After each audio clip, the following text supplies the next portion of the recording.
नमस्कार दोस्तों, हिंदी साहित्य वाला के ऑनलाइन प्लेटफॉर्म पे आप लोगों का स्वागत है। हम लोग सिंधु संस्कृति या सिंधु सभ्यता पढ़ रहे हैं। आज हम लोग सिंधु नगरीकरण के विषय में पढ़ेंगे, यानी कि या सिंधु नगर विन्यास के बारे में पढ़ेंगे। तो आज का हमारा टॉपिक है सिंधु नगर विन्यास या सिंधु नगरीकरण।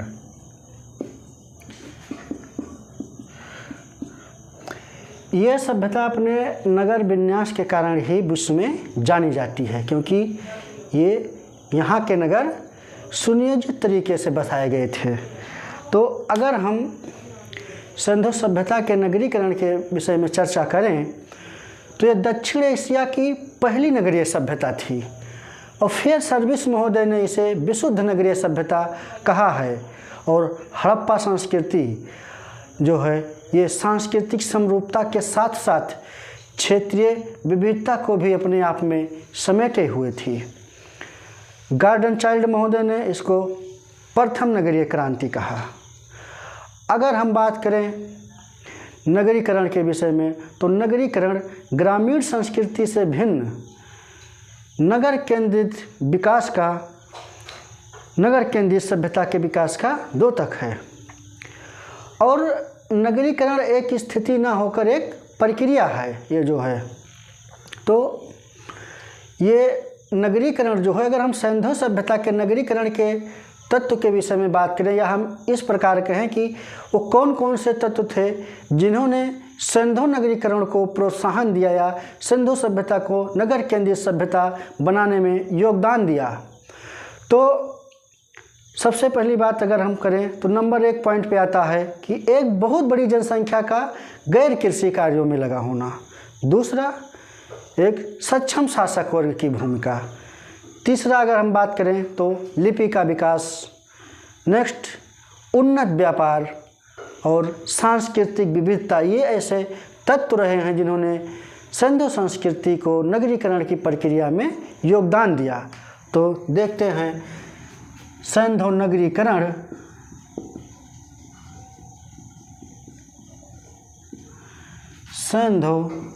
नगरीकरण को प्रोत्साहित करने वाले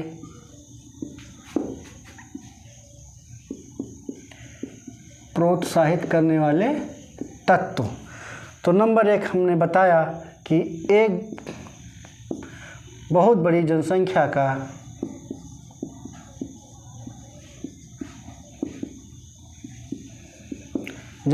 का गैर कृषि कार्यों में लगा होना। दूसरा, सक्षम शासक वर्ग की भूमिका।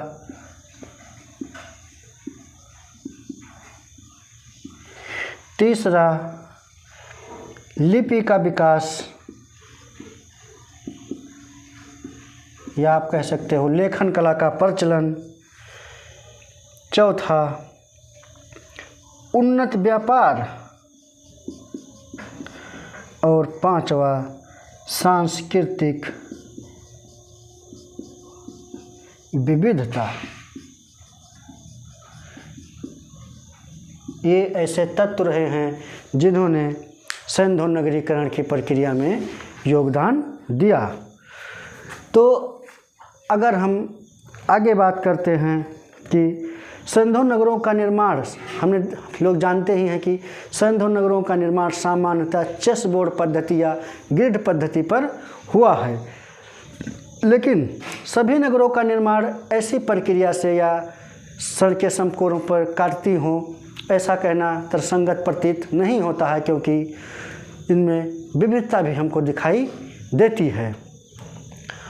और जैसे कि हम लोग जानते हैं कि सिंधु सभ्यता में जो नगर थे वो 2 भागों में विभाजित थे, एक पश्चिमी टीला और एक पूर्वी टीला। अगर हम लोग टीले की बात करें, टीला किसे कहते हैं, तो जब लोग एक स्थल पर रहना प्रारंभ कर देते हैं और उस भूखंड पर जब जो है अनवरत रहते हैं या उसका उपयोग बहुत समय तक करते हैं तो सार्वजनिक या आवासीय मलबों का एक ढेर बन जाता है, जिसको टीला कहते हैं। और हमने बताया कि सिंधु संस्कृति या सिंधु सभ्यता के नगर दो भागों में विभाजित थे, एक पश्चिमी टीला और एक पूर्वी टीला।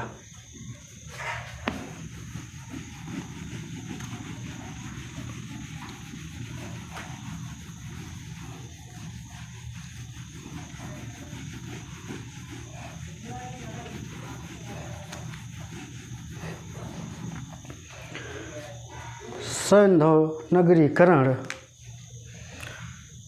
नगर जो थे दो टीलों में विभाजित थे। सिंधु नगर दो टीलों में विभाजित थे। तो एक पश्चिमी टीला, दूसरा पूर्वी टीला।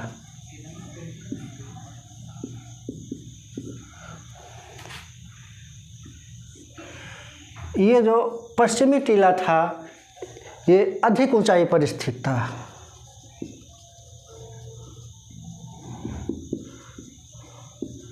अधिक ऊंचाई पर स्थित, और ये टीला जो है ये कम ऊंचाई पर स्थित था।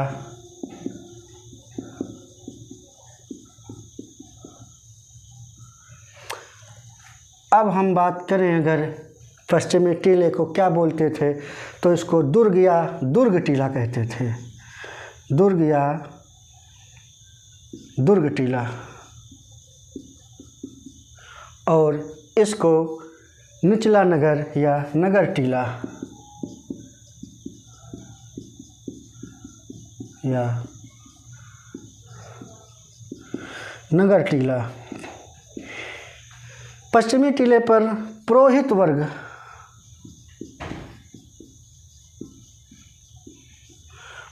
वर्ग का निवास था, और पूर्वी टीले पर शिल्पी,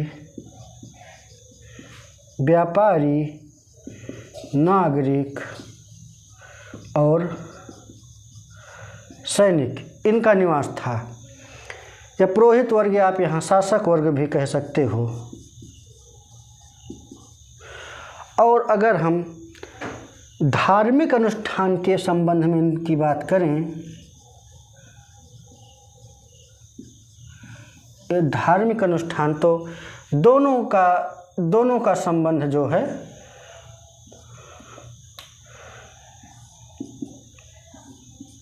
धार्मिक अनुष्ठान से दोनों संबंधित थे। तो आप लोग नोट करते चलिए।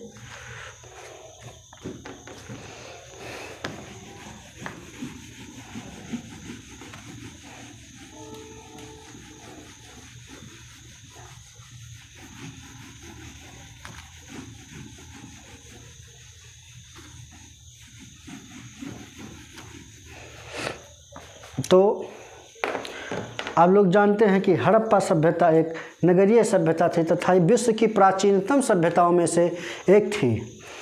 हड़प्पा उस काल में जो अन्य ताम्रपाषाणिक संस्कृतियाँ थीं, जैसे मिस्र, मेसोपोटामिया या तुर्कमेनिस्तान की सभ्यता, ये सभी जो है नगरीकरण की अवस्था तक पहुंच गई थी। लेकिन सिंधु नगरीकरण जो था उसमें विलक्षणता हमको दिखती है, और वो विलक्षणता हमको किस प्रकार दिखती है, वो था सिंधु नगरों का नगर विन्यास, उचित जल प्रबंधन एवं उसके संरक्षण की व्यवस्था।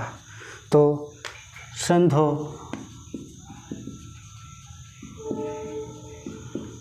नगरों की विलक्षणता क्या थी, क्योंकि इसके समकालीन जो अन्य सभ्यताएं थी या विश्व की जो अन्य भी सभ्यताएं थी, उनमें भी नगरीकरण के तत्व हमको मिलते हैं। लेकिन सिंधु नगरीकरण के तत्व और अन्य सभ्यताओं के नगरीकरण के तत्व में क्या अंतर था, तो वो था जो है वो सिंधु नगरीकरण किस रूप में विलक्षण था, तो था नगरों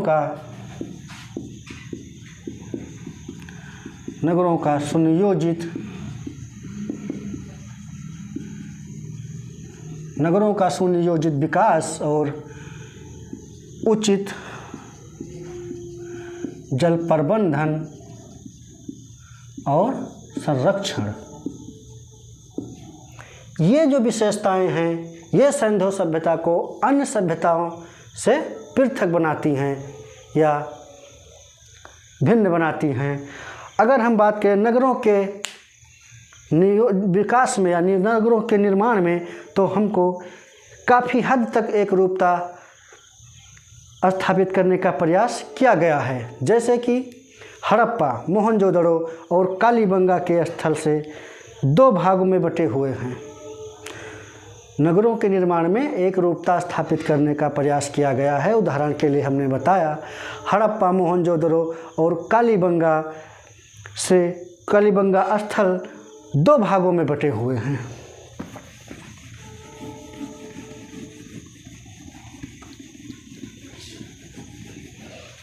और वो दो भाग क्या हमने बताया, दुर्ग क्षेत्र और निचला नगर। हड़प्पा, मोहनजोदड़ो और कालीबंगा के स्थल दो भागों में विभाजित हैं। वो हैं निचला नगर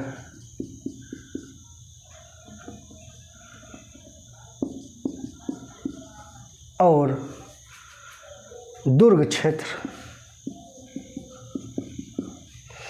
अगर हम बात करें तो क्षेत्रीय आवश्यकता के अनुकूल जो है विविधता बनाए रखा गया था, और इन विविधता को बनाए रखने के लिए शासक वर्ग की कोई ज़बरदस्ती नहीं थी या शासक वर्ग की कोई वो नहीं था कि जो है इस विविधता को थोपने का प्रयास नहीं किया गया। हालांकि या क्योंकि क्षेत्रीय परिस्थितियों के अनुकूल इस विविधता को स्थापित करने का प्रयास किया गया। अगर हम उदाहरण के रूप में देखें तो गुजरात के लोथल और सुरकोटता जैसे नगर में दुर्ग क्षेत्र और निचला शहर के बीच विभाजन नहीं दिखता है। वहीं धौलावीरा जैसा शहर 3 भागों में विभाजित है।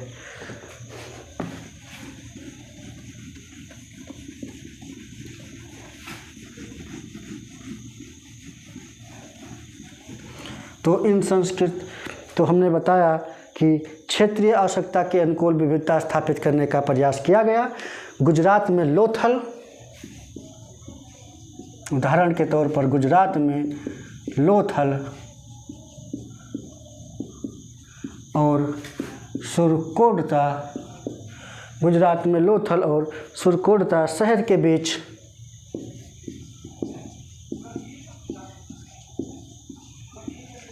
कोई विभाजन नहीं दिखता है। वहीं धौलावीरा 3 भागों में विभाजित है। अब हम बात करते हैं जो सिंधु सभ्यता के नगरीकरण को आगे बढ़ाने में, प्रेरक बनाने में और किन किन तत्वों की भूमिका रही। तो सड़कों की अगर हम बात करें तो जो है इस सभ्यता की सड़कें जो है कच्ची होती थी और मिट्टी की बनी हुई हैं। अपवाद स्वरूप कालीबंगा की सड़कें पक्की थी। मुख्य सड़क की चौड़ाई 10 मीटर होती थी और सड़कें समकोण पे काटती थी। इस प्रकार नगर निर्माण वर्गाकार होता था और सड़कों पर सफाई की उत्तम व्यवस्था की जाती थी।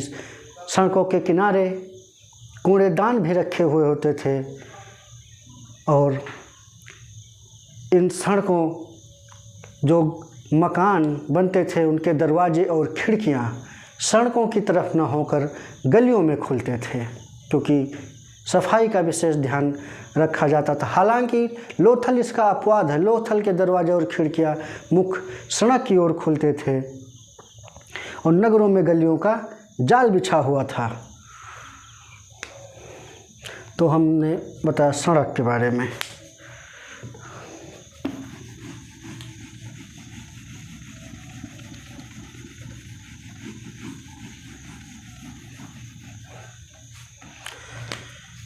सड़कें कच्ची होती थी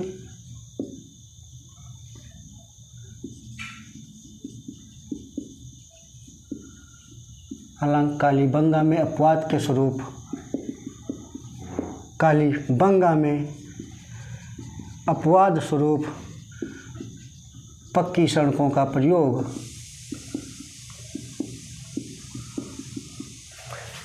मुख्य सड़क की चौड़ाई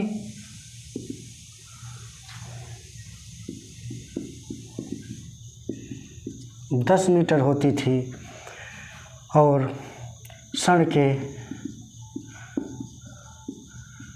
समकोण पर काटती थीं,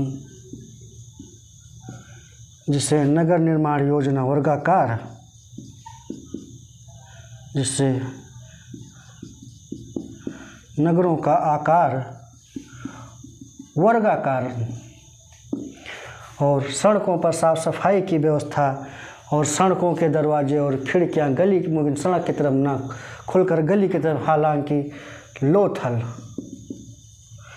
लोथल इसका अपवाद है। यहाँ के दरवाजे और खिड़कियाँ मुख्य सड़क की ओर ही खुलती थी। अब हम बात करते हैं भवन की या घर की।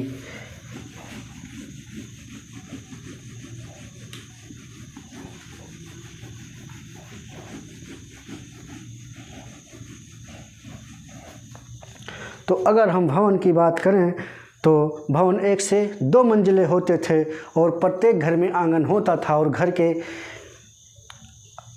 आंगन के बीच में या घर में प्रत्येक घर में कुआं होता था और 1 से 2 मंजिले भवन हमने बताया कि होते थे और इनमें सीढ़ियों का भी प्रयोग होता था और इन्हें सीढ़ियों की सहायता से भी पानी को चढ़ाया जाता था।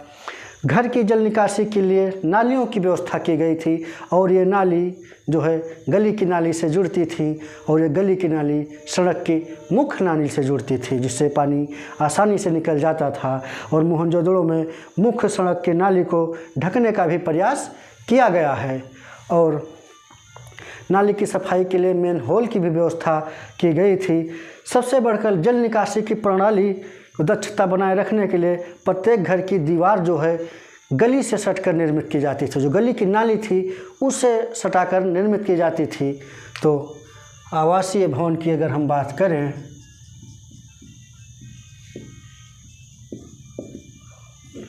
तो भवन 1 मंजिल और 2 मंजिल के होते थे।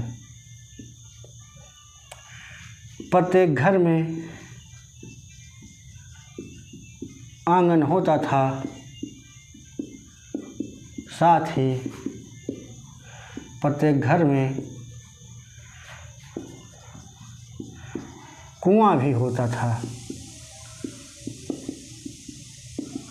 सीढ़ियां भी होती थी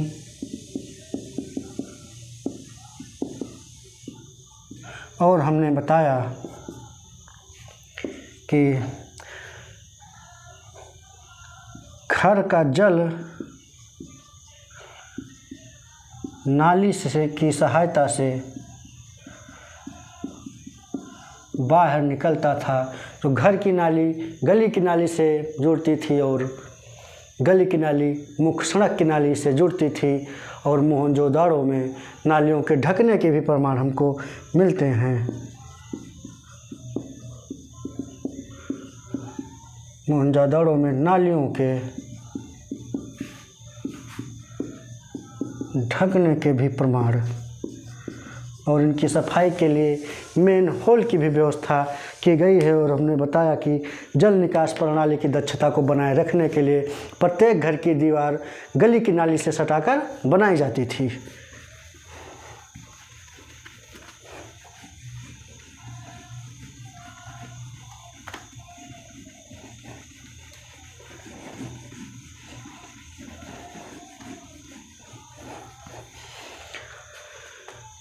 अब हम बात करें कि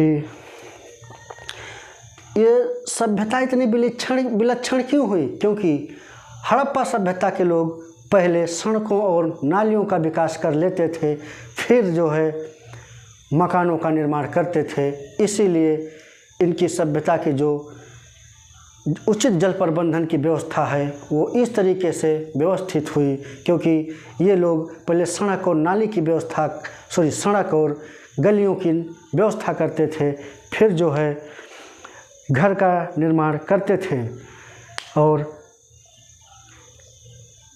यही जल निकासी की व्यवस्था सिंधु घाटी सभ्यता को अपने समकालीन सभ्यताओं से श्रेष्ठ बनाती है। और अगर हम बात करें जल संरक्षण के विषय में, तो ये इनकी बहुत महान उपलब्धि रही है, क्योंकि सिंधुवासी जल का संरक्षण भी करना जानते थे। और सबसे बड़ी बात, वर्षा के जल का संरक्षण भी हमको मिलता है धौलावीरा से। धौलावीरा के लोग वर्षा के जल का भी संरक्षण करते थे। तो सिंधुवासी सबसे पहले सड़कों और गलियों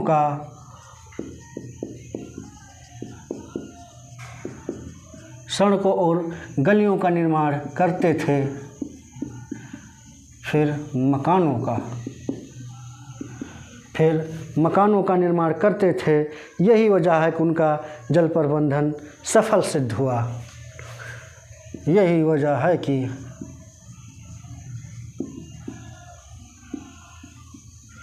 उनका जल प्रबंधन सफल सिद्ध हुआ। और ये जल प्रबंधन वर्तमान समय में भी नगर योजनाओं कार्यों के लिए भी अनुकरणीय है। और हमने बताया कि ये जल प्रबंधन के साथ साथ जल का संरक्षण भी करते थे। और जल का संरक्षण, जो वर्षा के जल का संरक्षण का साक्ष्य हमको धौलावीरा से मिला है। वर्षा के जल का संरक्षण हमको गुजरात के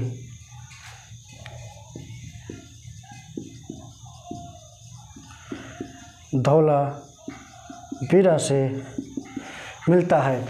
एक बहुत बड़ी बात यह है कि जल निकासी की ऐसी व्यवस्था जो है 18वीं शताब्दी तक लंदन और पेरिस में भी नहीं थी। ये बहुत बड़ी बात है कि सिंधुवासी इतने आगे थे, इतने डेवलप थे कि जो उनकी जल निकासी की व्यवस्था थी, ऐसी व्यवस्था 18वीं शताब्दी तक लंदन और पेरिस जैसे डेवलप कंट्रियों में भी नहीं थी।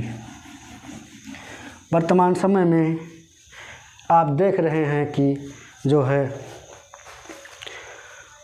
भारत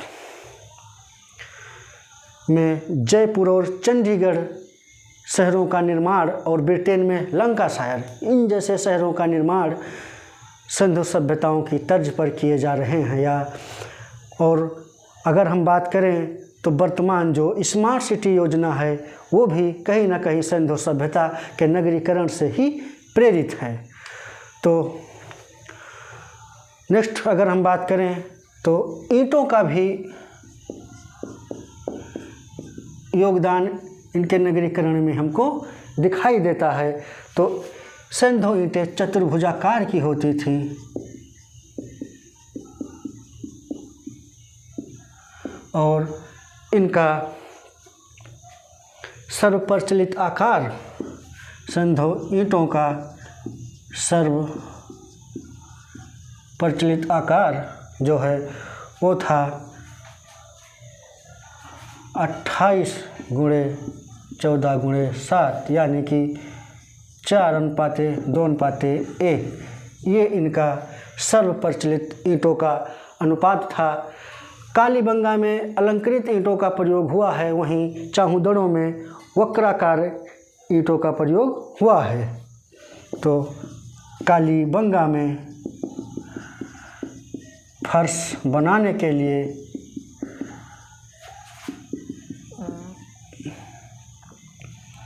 अलंकृत ईंटों का प्रयोग और चाहूदड़ों में वक्राकार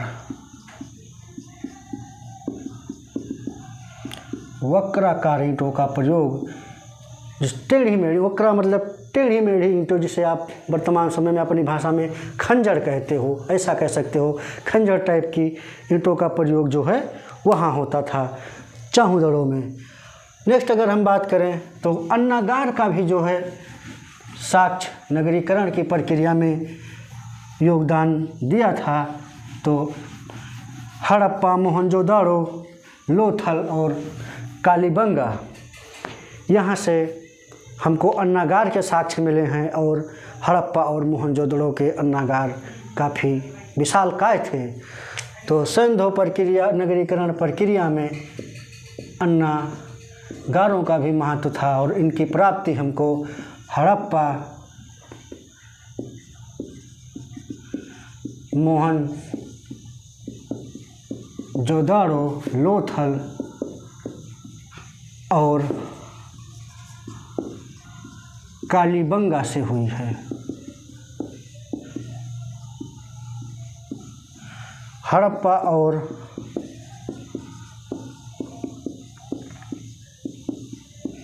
मोहनजोदाड़ो के अन्नागार काफ़ी विशालकाय हैं।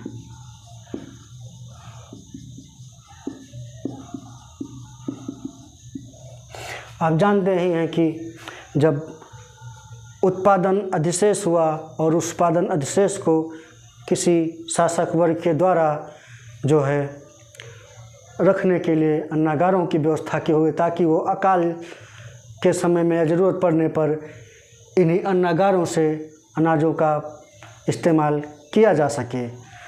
तो ये थी प्रक्रिया सिंधु सभ्यता के नगरीकरण में।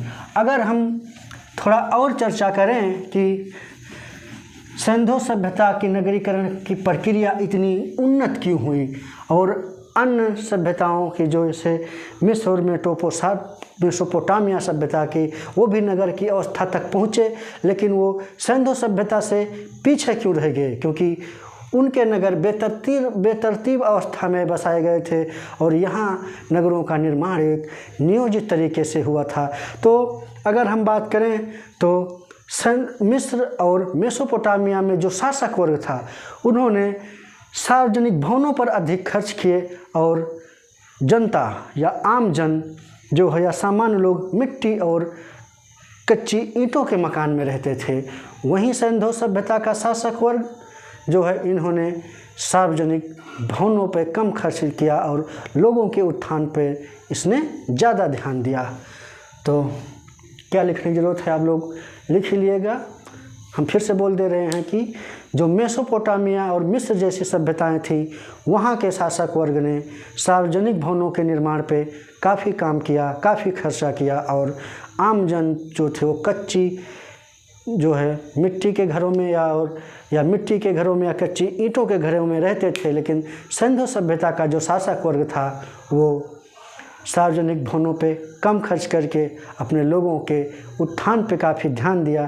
तो कहीं ना कहीं शासक वर्ग की भूमिका भी नगरीकरण की प्रक्रिया को बढ़ाने में या योगदान देने में रही।